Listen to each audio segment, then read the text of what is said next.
endless to niche. Infected afflictions eat upon your flesh, no matter where you live. Word on the streets, they rock today. Don't you come out, zombies around. Word on the streets, don't fuck around.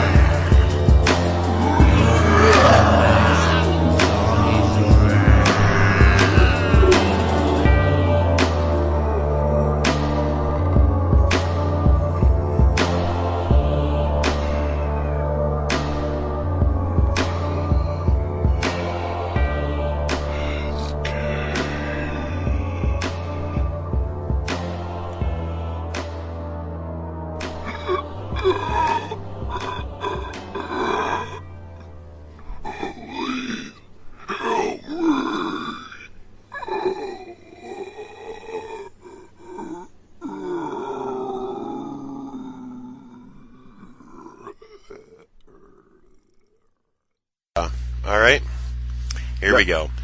Hello, everyone. This is Gruesome Herzog. I got a very special guest. He's a very talented music artist, and it's ZombiZae. People know that I am not a rap fan, but I do dig his stuff. We met at Parafest this past weekend, and I checked out his tunes today, and my God, this 45-year-old loves it. ZombiZae, how are you? Oh, man, how can I say this? I am very, very happy to be sitting here with you. Well, thanks. Yeah.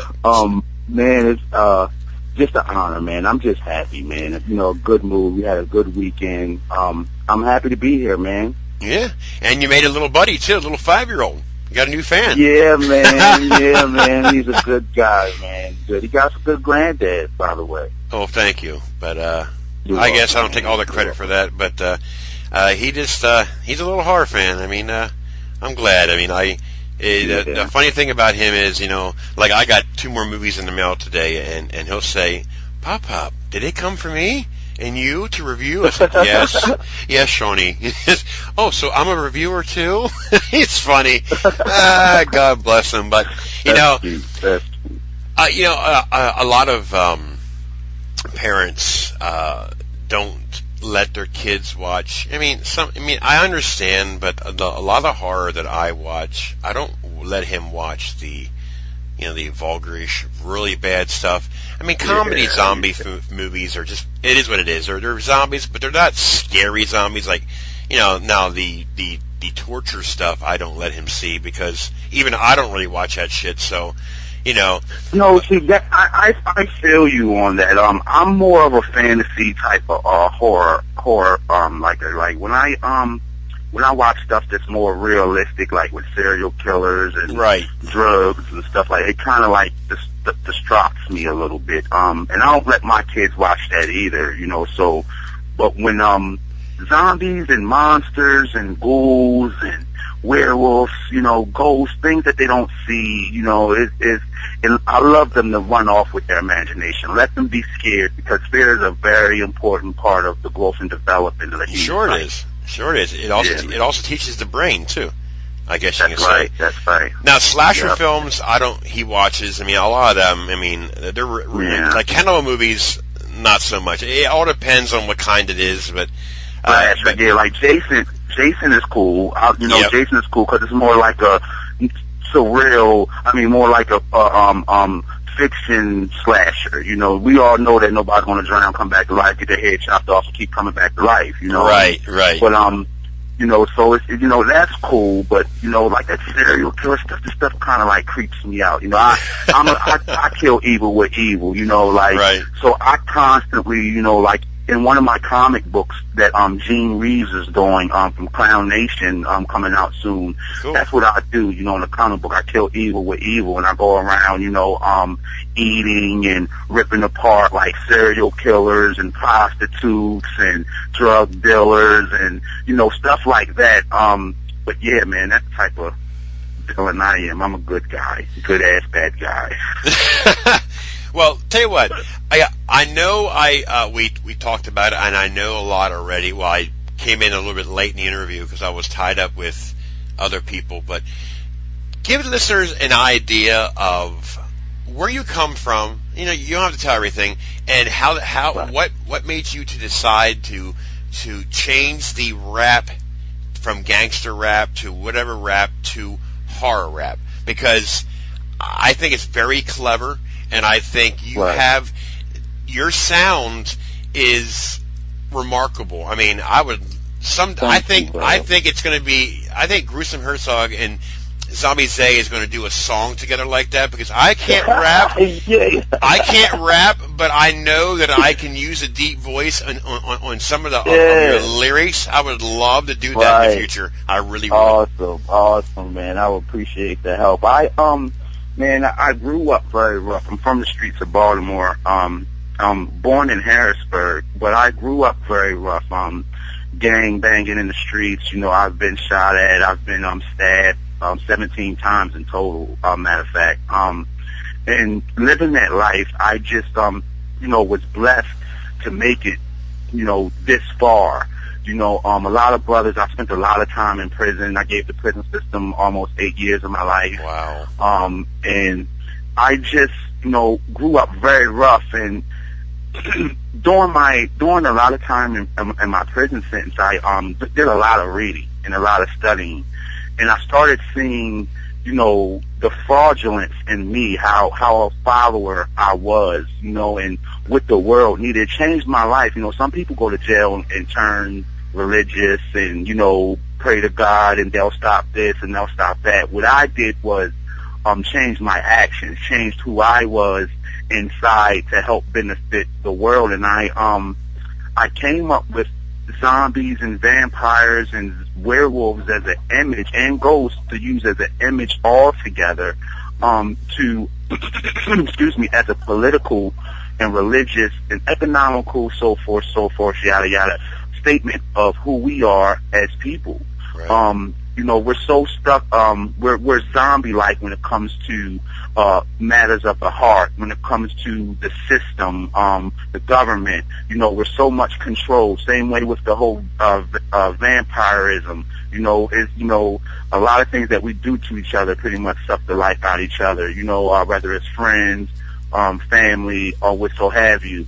But I use it. I use it very metaphorically speaking, and because I'm an actor, I've learned to use fear tactics and scare tactics within delivery, appearance, and everything like that to give people exactly what they need. Hip hop. The horror industry's been missing this in hip hop. Horror industry always been represented by rock and roll. When you did hear hip hop, it was more of a spoof or a comedy. They didn't take hip hop as a serious horror genre because they didn't know how to do it right. When they do it, it was just grotesque music. It was just very foul, things that, you don't call horror. By definition, horror means to provide intense and profound fear. Right. If you're not giving fear tactics, scare tactics within your film or within your music, it's not labeled horror. Just because you talk about mass murder, that's not horror. Right. Just because you talk about ODing on drugs, that's not horror. And that's where our problem is. Our brothers and sisters think that, it's just because they talk a real vile or real grotesque is horror. That is not horror, So I studied these things because I was an actor. Well, I'm an actor, excuse me. And I studied these things, and I learned how to bring them into my music world. And that's why a lot of my stuff is kind of like really, it's not fancy. It's not like, get up in the club and shake your tail feather. I try to scare you, and sometimes with that, it's slow, it's melodic, it's not, I studied all those tactics, and I used them very, very, very much so often, and I'm proud of it, and I didn't think I was going to get such a positive response, from 4 stars on my music to being reviewed by FearNet and being placed in the numerous movies, and I'm just honored, man. It's just an honor to show that our children that they can do music and don't have to follow behind that gangster image, you know, and that's our problem in society. Like, a lot of our kids that do rap or do know how to rhyme, that want to be a rapper, think that only way they can do that and be respected and be liked if they have that gangster thug image. Right. And, you know, I want to show our children and youth that they don't have to do that. They can be an alien rapper and still be hard and be tough, you know, by moral values and principles that, you know, are, you know, is the definition of a gangster to me. You know, I respect you, you know, more of a gangster, you know, than a lot of what it turned out to be by definition through lack of education and taking it serious. You know, gangsterism, you know, our gangsters are very family oriented, very organized, disciplined. They take care of their responsibilities, different things like that. You know, not run from their problems and, you know, try to kill everything just because they're scared or don't want to handle it or whatever the case may be. So I respect our fathers of the nation and, you know, are real men of the nation. That's gangster to me, to be a warrior and deal with all the tough things that you got to deal with every day and swallow that pill and stand up strong. You know what I mean? Right. Yeah, you know. Yeah. I mentioned this to you yesterday. Yeah, it was yesterday. My days are getting crazy. Yeah. But I mentioned to you, you know, with the rap today, I mentioned this before. You know, you remember, I can remember back in I'm mid-40s, so I don't know how old you are exactly. But I can remember with the Black Sabbath music and the Ozzy Osbourne and like the thing was going around when kids were committing suicides because of heavy metal music, because you go backwards, blah, blah, blah. But one thing that I just seem to not understand is this music that's being played today, not on the radio so much, but it's the club stuff, where you hear shootings and the language barrier, the slanders from, I don't care if a black says to another black. It's not just black kids that listen to rap. It's whites. It's, you know, and then they start saying the same words. But then what happens is right away, you know, if a 16-year-old white kid is walking down the street just repeating lyrics, you know, it's going to call. You know what's going to happen, and I don't understand how the music industry today is allowing this music. I mean, some of the stuff that's on the radio is not permitted to be on the radio for kids to hear. You know what I mean? Yeah, but see, they still do it. And they'll just blurt out a word and think that people is dumb. You know, like our kids are supposed to be dumb just because they blurt out a word. The message is still getting across. It's not about you cussing. It's about the message that's being put out. Right. And like I like dance music. I like club music, but there's just certain ones that I will not listen to, or certain things that I will not go for. You know what I mean? Right. Like, it's just disrespectful. Like, when you think about it like this, why do I have to? I like to dance. But if I want to dance, why do I have to dance to things that are disrespecting me or the woman I'm dancing with? Right. And she's repeating it and she's singing it and think that that's cool. It's very disrespectful. We're coming to the millennium. This is the apocalypse, brother. Our people are changing. They want substance now. They're getting tired of this. We're not the only ones. Our women are getting tired of this. Yeah. Our children are getting tired of hearing the same thing. They see it too.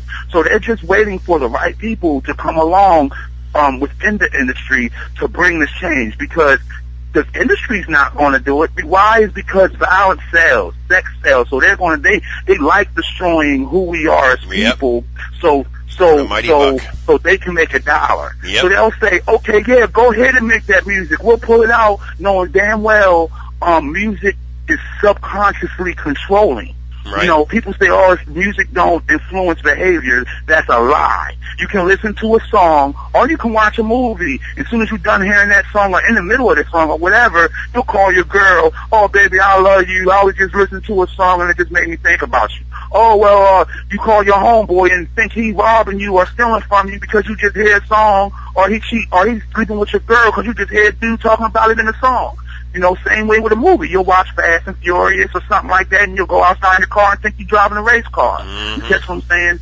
If everything we do, God blessed us. I say this in my book. God blessed us with 2 eyes 2 ears and 1 mouth. Therefore, listening and watching are not better, but more important attributes than it is to speak. So if our eyes and our ears are more important attributes than what we learn from, you catch what I'm saying? Yep. Everything that we see and everything that we hear really influence our behavior. Yep. You catch what I'm saying? So Yep. if I sit here and I would listen to somebody tell me all the time, you're not perfect, we're human, nobody's perfect, I'm going to believe it. But if God made me in his image, don't that mean I'm perfect? Just like him? We all are perfect. Right. But we've been beaten in our head so much. We are the supreme being on this planet. But why aren't we acting like it? Because we've been beat in the head for the sense of control. Because a group of people would love to control us. And it's called the government. It's called the government. And it's all education. It's all for the simple fact of learning. You catch what I'm saying? And I don't like it. I don't like the school system. I don't like the way that we're, the system is supposed to do right by us, and we got people that's running it that can't even do right by them, by us, spending all up our taxpayers' money on stupid stuff, lying and deceptions and stuff like that all in the house. It's just too many different things going on. We're not perfect, so why are you holding us accountable for the rest of our life for mistakes that we make as children are growing up and learning through trial and error? Okay. Now, I'm going to ask you a question. We're going to change pace here because from what you're saying is exactly how I feel, so I don't want us to both go off at the same time. Yeah, we totally go off. But now, as far as kids, now, you were at Parafest. Now, was there any kids that, with their parents, have come up to you and did any of the kids want your music, or have they listened to your music? Oh, yes. What was the response like? Honestly, I can say about at Parafest, 75% of my sales were because of the children. Wow. Like, they'll walk up with their parents and they'll look at the shirts and the CDs and they'll want them. I had so many parents with their sons and daughters, and more than one. Like, I had this lady walk up with 2 of her daughters, and they were just so, amused and loved my show and my music that they came all the way to see me, to see me, and buy my seat. Well, that happens a lot. I had people drive all the way from Maine and the UK and Canada, just to be a part of what I have going on. So it's just been a blessing, man. How can I say this? To do something that I love as far as hip hop and do it the way that I'm doing it and be loved by so many different groups and ethnics and backgrounds of people, that's what I do it for, man. I'm not doing hip hop or rap because, I think I'm hard or, I sell drugs. I don't sell drugs. I don't carry guns. I'm on parole. I'm on probation. For my last charge, I get off in March. I'm not out here. I'm out here taking care of my responsibility to the best of my ability. Well, and as I grow and as I get better in my life, and even with my music and my acting, as it all grows and gets better and better and better, I just appreciate the fans. That's what they love, just to sit and watch the growth. They love watching that. They see you from when you just starting, and they see you from, so the kids play a very important role for me. That's why, I make the music the way that I make it, and decided to stop glorifying the street life, because, it's nothing cool. And to be totally honest with you, if there's any real gangsters listening to this, you're not going to do it either. You know why? Because if you really done things in your life, in this rap industry, in order to be rich, to be hot, you gotta be real. That means exposing your life. Right. You catch what I'm saying? That means exposing your life. So basically, if you want to do gangster rap, you gotta pretty much snitch on yourself.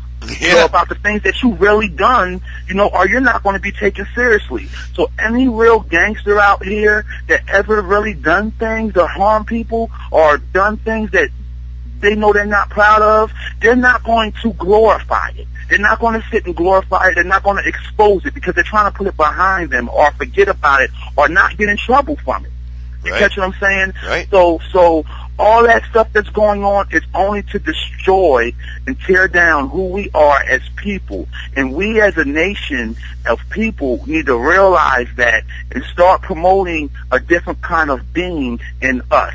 You know, show originality, show people that you can do music and not be so vile. You know, I don't care. You can talk about love. You can talk about drugs. You can talk about murder. But it's how you do it. It's how you do it. You can talk about a girl having a nice butt, a girl having a nice body. It's how you do it.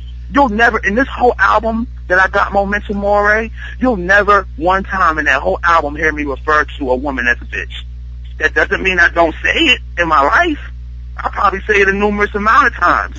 We all do. Saying? But, yeah, we all do. But when it comes to what I want my children to grow and develop like, I try my best as a man to alter that. I'm not perfect, but I'm trying my best to be. Well, see, that's the thing.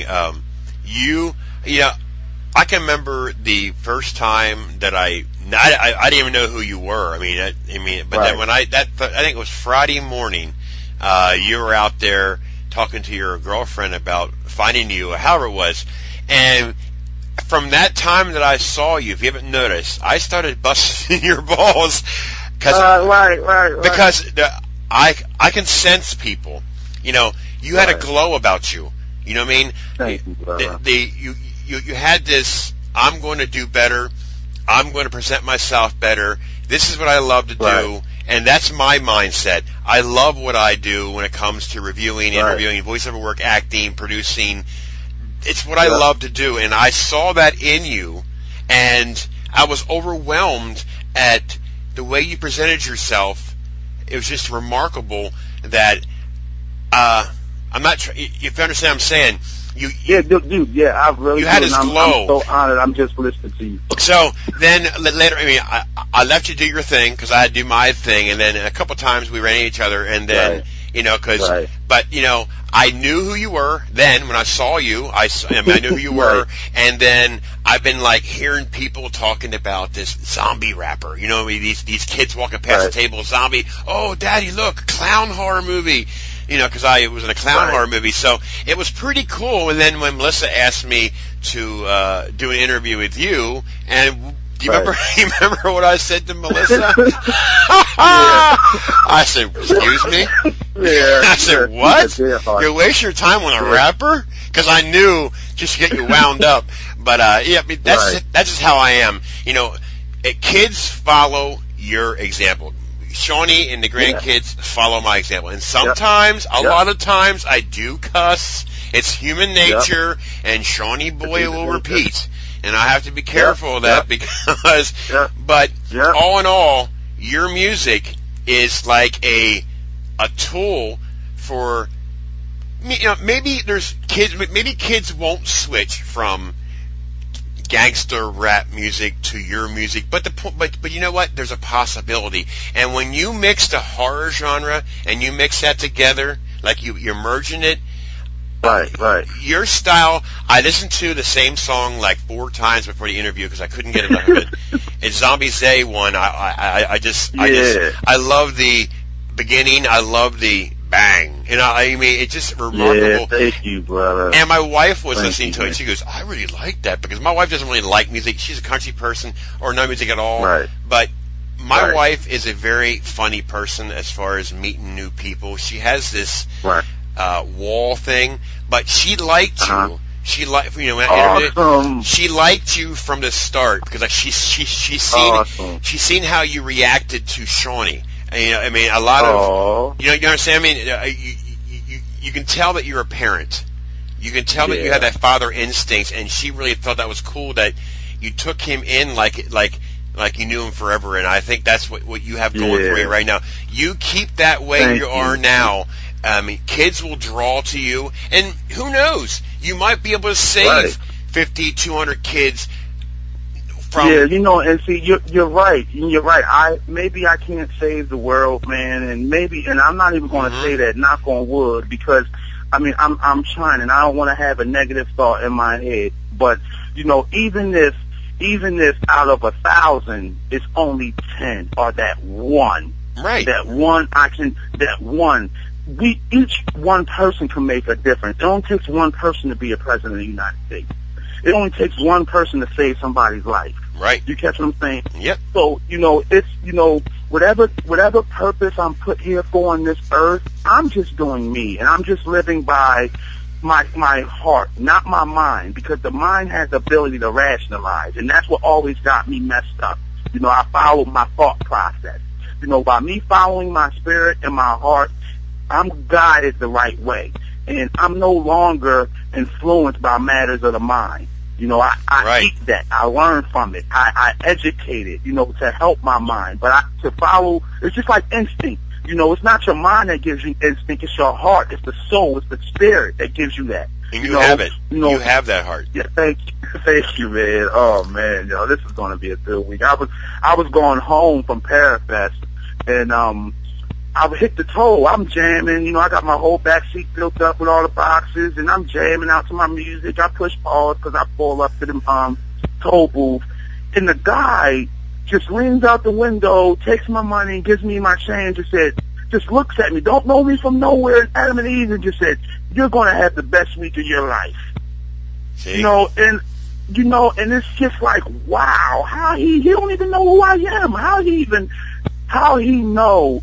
It's just a spiritual anointment. You know, people can sense spirits like you just said, with the glow. I mean, I'm just so honored, man, because I tried so hard at this. And I really give it my all, even when it comes down to the writing. You know, I had people, you know, critique me, and then when they listen to the words, they got to look up in the dictionary themselves. You know, so it's like, you know, man, I really take my time. I don't just get up in a booth and just spit a bunch of nonsense to you and expect you to buy it. I study and I write. I study and I write. I study and I write. And to give people real good horror hip hop, not just thrown together. I can freestyle and throw together a whole bunch of violent words with no problem. Right. You know, but that's not the image that I want. I want to, and it's not even about changing our children to like horror rap and not gangster rap, because we all need it. Just like you need to learn your adversary. Like, you can't hate something that you don't know. Like, I don't mind, and I listen to the music too, so I need it to know where our people is at every day, to know, I like knowing about what's going on in life, how we're grown. You know, from the 80s, hip hop was like this, to today it's like this. I like that, but right. in the same sense, we need to show substance. We need other substances out there to wash that stuff away. So when you do listen to stuff like that, you can listen to something else to clear your mind. When you do watch things like that, you can go up, once you're done, you can go about your business back to the regular you. You catch what I'm saying? Yeah, so I do. To give these people, you know, this as a fantasy, as a fiction, as something new, it's a change. It's a new world order. It's an apocalypse now, and welcome to the new age. You know, people love it. This is what people feel, and you know, I just love being part of creating. People are all about that right now. People love creating this whole fantasy life, and fictitious life, and to escape the real world. We have too many problems in this every day. You know, even when you look on Facebook, everybody just complaining, nagging, you know, crying, whining. It's like, man, it's just, where's the happiness? You know, people are so drained, so they create these worlds, you know, even with the horror. That's what I'm saying. Like, we create these worlds as an escape. You know, it really, a lot of it is metaphoric. You know, but it's an escape, you know, things that you don't see every day. You don't see a monster running down your street carrying heads and eating people. You don't see zombies running around eating people. It's not happening. But it's a good escape for the mind and the psyche of humanity to go through, than sit here and worry about the same stuff that they have to go through in life every day, because it gets real draining. That's why I still watch cartoons, at 31 years old. Damn right. I see everything that goes on in life every day. I like escaping. I want to escape. If I can go to Mars for a day every once in a while, I would. Well, I go there in my mind. I can tell you one thing there. People always say, Scott, you are a people person. You have this glow where you can get people to talk. You can talk. And I want to tell you something. My experience at Parafest was amazing. I was there on Thursday night at the private VIP party, and one of my favorite icon actors of all time in the horror world is Michael Berryman. And when we went to that nightclub, that party, and there he was walking past me, I am not starstruck at all, but I wanted to meet him. And I want to tell you something. Me and him clicked from the very first time we chatted, and we pretty much hung out a lot this whole weekend. Right. James Hampton, who was in Teen Wolf, I love the guy dearly. We clicked, right. And it's just amazing. I'm a person that I like to meet people. I like to talk to people. And yes, I can sense people who are not very nice, and I stay away from them. I just have that keen sense. But when I seen you, I knew it was okay that I could bust your balls, because I knew you had that glow, and you're at a place where you want to be. And that's just how I am. I try to use joking around as humor to test people out to see if they can, who they are. But you've been a stand-up guy from the time I met you, and that's why I asked you earlier today about doing an interview, because I really, really appreciate the music that you do. Thank you, as you know, I am a horror guy, and your music has that Alice Cooper, the Ozzy Osbourne thrown into rap music. We have all this evilness, demoness, zombies. It's just brilliant work, and I'm here to support you.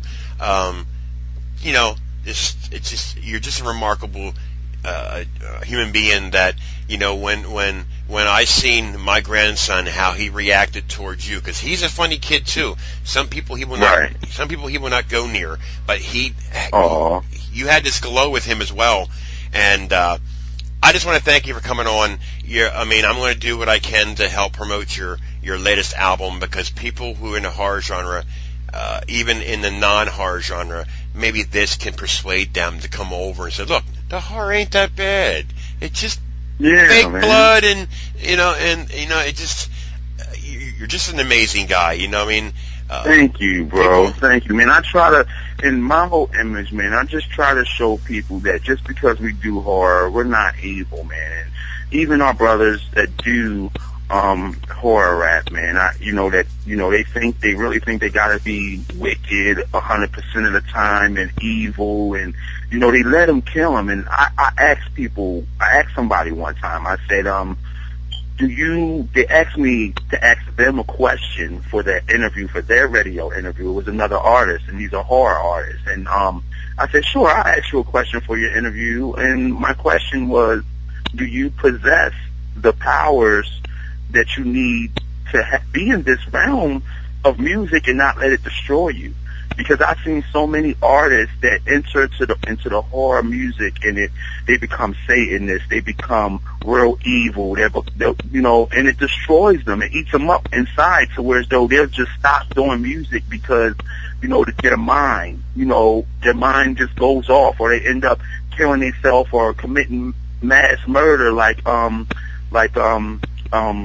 insane, what's his name, Psycho Sam, like Psycho Sam, so it's like, the way I see it, man, we love horror, correct? Yep.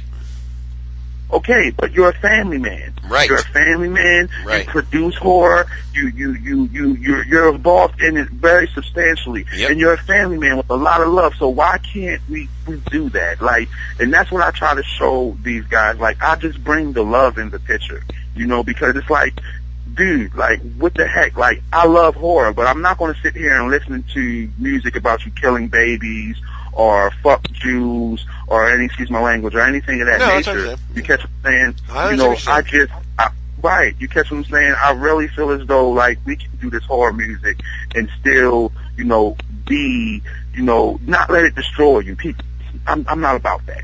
Well, ZombiZae, I want to thank you very much for coming on. Thank you. Honored and privileged. Yep. Stay in touch. Yeah, bro. I have to get your album together and get it popped in my car because I really want to hear all of them. Yes. I listened to the first 6 Memento tracks. Mori. Yeah. Yep. Make sure they check that out. Memento Mori, man. And go ahead. One album I love. Give the links of where they can get it at and or where they can at least listen. Oh, check me out. It's on iTunes. You can get it on iTunes, Spotify. It's everywhere over the web. Even if your local store don't have it, just order it from them. They can just tell them that you want it, and they can order it and send it to you. Any, you know, FYI or whatever store that you get CD Baby or whatever store you get your music from. It's worldwide distributed, so you can get it from anywhere. Awesome. Yeah, just enjoy, man. It's Memento Mori, not Memento Mori to be confused with Memento Mori, meaning a moment to die, not remember death. Not remember death. It's a moment to die, so it's Memento Mori.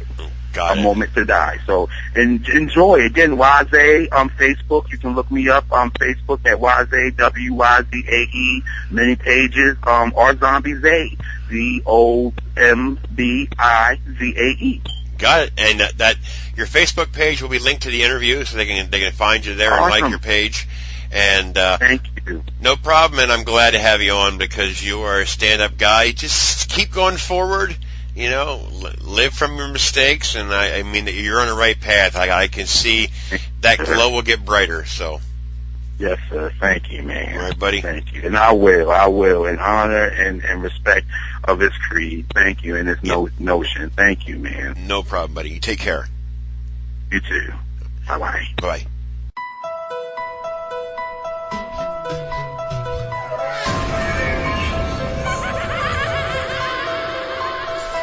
Fetch me their souls.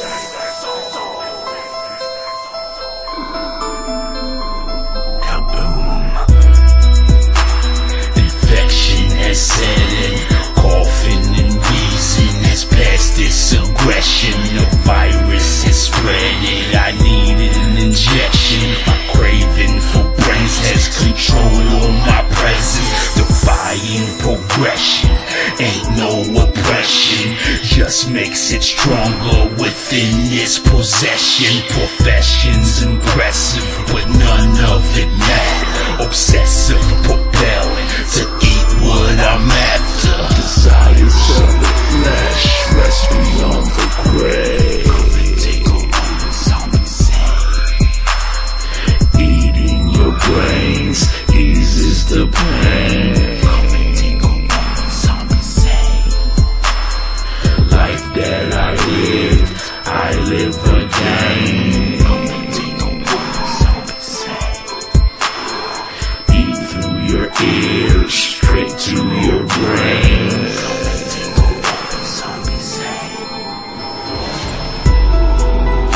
My enamel is rotten, my flesh stuck to cotton. I spew out my sockets, maggots and larvae, amphibious arachnids, perfidious agenda, eating on my cornea. Hideous dilemma, subdue the concoctus, protruding concoctions, corrupted my functions.